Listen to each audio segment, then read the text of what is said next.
अस्सलाम वालेकुम नाज़रीन, मैं हूं ज़िशान हैदर और दुआ ज़हरा के केस में कुछ नई सामने आई हैं, डेवलपमेंट हुई हैं, जिसमें दो वीडियोस जो बड़ी ही अहम हैं इस सारे वाक़े को लेकर। एक ज़हीर के बड़े भाई की वीडियो, उस डंगर की वीडियो, और दूसरी मेहदी काज़मी साहब के जिब्रान जो उनके वकील हैं, लॉयर हैं, उनकी वीडियो। अच्छा, इन दोनों वीडियो में ज़मीन आसमान का फ़र्क है। जो ज़हीर का भाई है और डंगर आदमी, वो बोंगियाँ मार रहा है, जो खच्ची उसने उस वीडियो के अंदर मारी हैं, खैर आपने देख रखी होंगी, उस पर भी बात करूंगा। लेकिन इस वक्त जो मेरे लिए ज़्यादा अहम चीज़ है, जो मेरे पॉइंट्स को सेकंड करती हुई मेरे लिए बड़ी ही अहम, मेरे लिए बड़ी खुशी की बात है कि मैंने जब जिब्रान साहब की वीडियो देखी जो एक इंटरव्यू दे रहे थे, उसमें मैं पिछले 2 दिनों से जो मुसलसल कलप रहा हूँ, जो जिस चीज़ पे जोर दे रहा हूँ, उन सारे पॉइंट्स को उन्होंने सेकेंड किया। वो पॉइंट्स क्या थे? सबसे पहले लड़की की एज का मसला।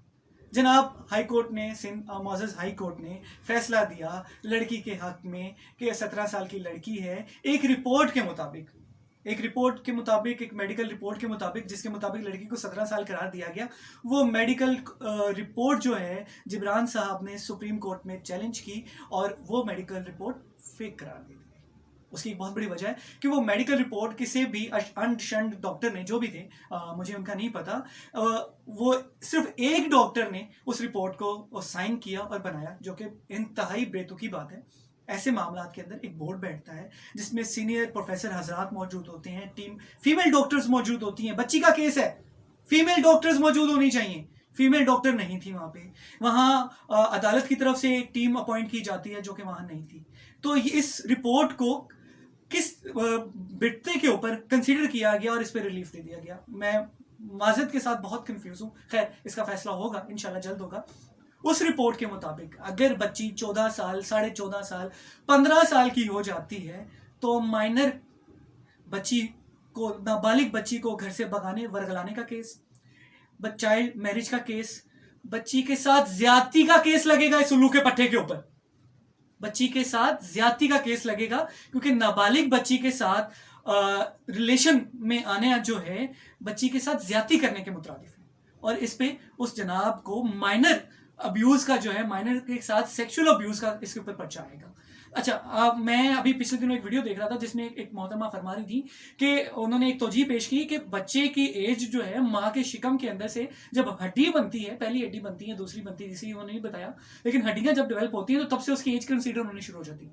तो जनाब मेरा सवाल ये है कि आप अपनी सालगिरह का केक उस दिन से काटते हैं जिस दिन आपकी पहली हड्डी बनी थी, या दुनिया में आने के बाद? आपने मैट्रिक के पेपरों में, आपने इंटर के पेपरों में, आपने मास्टर्स के पेपरों में, और आपने बाकी जगहों पे भी जहां जहां आपने अपनी एज को यूज किया है, पासपोर्ट में, शनाख्ती कार्ड में, कौन सी एज यूज की? हम कौन सी एज को यूज करते हैं, माँ के शिकम वाली या दुनिया में आके आंखें खोल के चीखा मारने वाली? बहुत अहम पॉइंट था। फिर जनाब बहुत सारे कॉन्ट्रडिक्शन है। अब चीजें चेक करें कि क्या तमाशा हुआ है कि बच्ची 16 तारीख को भागी और 17 तारीख को उसको, बच्ची को इतनी समझदार हो गई, पहले तो वो पहुंची कराची से सीधा लाहौर पहुंच गई और आते साथ ही उसने अपने गठबंधन के अंदर जाने के बाद ज़हीर के साथ मजिस्ट्रेट के सामने पेश हुई। इतनी समझदार होगी बच्ची, एक 14 साल की बच्ची इतनी समझदार होगी कि मजिस्ट्रेट के सामने पेश हुई और जाके वहां कहा कि मैं 17 तारीख को, मतलब अगले ही दिन उसके घर वालों को पता था कि वो कहाँ है, और वहां उसका बाप और एक कजन आया, उनको मारना पीटना शुरू किया, ऐसे मारा कि चोट का निशान ना पड़े। वो जरूरी है ना, वरना तो पकड़े जाएंगे। तो चोट का निशान नहीं पड़ा जनाब के ऊपर और इन्होंने शोर मचाया और वो पैदल भागे और वापस कराची चले गए। और 17 तारीख को उसी दिन वो वहां पे मीडिया के सामने वावेला करते हुए सड़कों पे खाक छानते हुए नजर आए। फैसला लिया, मजिस्ट्रेट के सामने पेश हुए और फौरन से ये फैसला वापस ले लिया, अगली पेशी में गए ही नहीं कि फड़े जाएंगे तो लितर पैणगे, छितरोल होएगी, असि झूठे साबित हो जाएंगे। 3 मरतबा बच्ची को मजिस्ट्रेट के सामने पेश किया गया, तीनों मरतबा उसके बयानात में तजाद है, बहुत मुख्तलिफ है, बहुत कॉन्ट्रडिक्शन है। वो जनाब फरमाते हैं, ज़हीर साहब, द लंडोरा साहब फरमाते हैं कि मैं 3 साल से इस बच्ची के साथ राब्ते में था, बच्ची को वर्गलाने का केस लगेगा इन पे, इंशाल्लाह लगेगा। एक रिपोर्ट आ जाए, हम सब वेट कर रहे हैं। वो बच्ची, सुप्रीम कोर्ट ने जो फैसला दिया है इस पे जो लोगों ने ढंडोरे पीटे हैं कि जनाब उन्होंने केस वापस ले लिया, जिब्रान साहब ने बड़े अच्छे तरीके से, बड़े तहम्मुल आना मिजाज के साथ इस चीज़ को क्लियर किया है कि उन्होंने 2 चीज़ें जो है ना रेज की थी सुप्रीम कोर्ट के अंदर। एक कि बच्ची माइनर है, इसको अभी किसी असाइलम में, किसी चाइल्ड हाउस में, किसी ऐसी जगह पनाह दी जाए जहां बच्ची को तहफ़्फ़ुज़ फराहम किया जा सके। और सेकंड, बच्ची के मेडिकल जो रिपोर्ट पेश की गई है उसको जाली करार देकर हमें दोबारा से मेडिकल टेस्ट करवाने की इजाज़त दी जाए, जिसके ऊपर जिब्रान साहब का ये फरमाना था कि उनके जो मुखालिफ वकील थे वो भी बैठ गए کہ جناب یہ ان کا قانونی حق ہے اور یہ بالکل ٹھیک بات فرما رہے ہیں. اور سپریم کورٹ نے ان میں سے ایک فیصلے کو اوکے گو ایڈ دیا، یعنی بچی کا دوبارہ میڈیکل ٹیسٹ ہو رہا ہے. اب میڈیکل ٹیسٹ کی بنا پہ ہی نکاح کی طرف جائیں گے. پھر فیملی کورٹ کی طرف ریفر کر دیا گا کہ یہ کورٹ فیملی کورٹ میں کیس جو ہے فیملی کورٹ میں جانا چاہیے. کیس جائے گا، وہاں جا کے پتا چلے گا کہ اس بچی کے ساتھ کسی پریشر میں اسے نکاح کروایا گیا. نکاح کروانے والوں کا ارادہ کیا تھا؟ میں پھر وہی کہہ رہا ہوں، مجھے عین خدشہ ہے اللہ تعالیٰ اس بچی کی عزت محفوظ رکھے کہ اس اوچھے ہٹ کنڈوں کے پیچھے ڈارک ویب والا کوئی سین نہ ہو.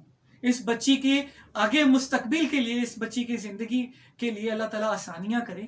اس بچی کو بہت زیادہ آگے چل کے بلیک میل نہ کیا جائے اس پورے نیٹ ورک کی طرف سے، اس گینگ کی طرف سے جو بچی کو مائنڈ واش کر رہا تھا، بچی کو طریقہ کار بتا رہا تھا، قانونی چارہ جوئیاں بتا رہا تھا، اس کو پیچ خم بتائے جا رہے تھے کہ کس طریقے سے اپنے والدین کو بلیک میل کیا جائے، اس کے والدین کو اتنا پریشرائز کیا جائے کہ وہ اس کے کیس کو پروسیڈ ہی نہ کریں. وہ چپ کر کے بیچارے کنڈی لا کے گوڈیاں چ منہ دے کے رون، لیکن کسی کے سامنے ذکر نہ کریں کہ ساری بیٹی ایک. اس سارے واقعے کو یوٹیوبرز کے تھرو، جنہیں میں بالکل صحافی نہیں مانتا، نہ وہ صحافی کہلانے کے قابل ہیں جناب، ککھ نہیں پتا انہوں نے.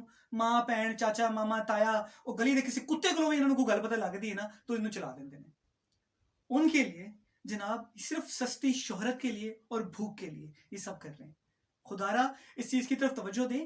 دنیا میں بہت سارے ایسے ممالک ہیں جہاں نابالغ بچے جو ہیں، کم عمر کے بچے، 16 سال سے کم عمر کے بچے، لڑکے لڑکیاں شادی کر لیتے ہیں، ان کے بچے بھی پیدا ہوتے ہیں، لیکن ان کے بچوں کو ان کی ریاستیں سنبھالتی ہیں. آپ کا ملک اس قابل ہے کہ کسی بچی کو، اس کے آنے والی نسل کو یہ تحفظ فراہم کر سکے؟ اس ٹرینڈ کو چلانے کے پیچھے جو مضمون جو مقاصد ہیں ان کو فاش ہونا چاہیے. اس کے لیے اس کیس کا حل ہونا اور یہ اس واقعے کا کلیئر ہونا کہ اس بچی کے ساتھ، نابالغ بچی کے ساتھ زیادتی کی گئی، اس کا مائنڈ واش کر کے، اس کو ورغلا کر، اور اس کے پیچھے جتنے بھی لوگ ہیں ان کو سخت سے سخت سزا ملنی چاہیے. اور میں ویٹ کر رہا ہوں کہ جلد ان سارے لوگوں کے سڑکوں پہ کان پکڑے ہوں.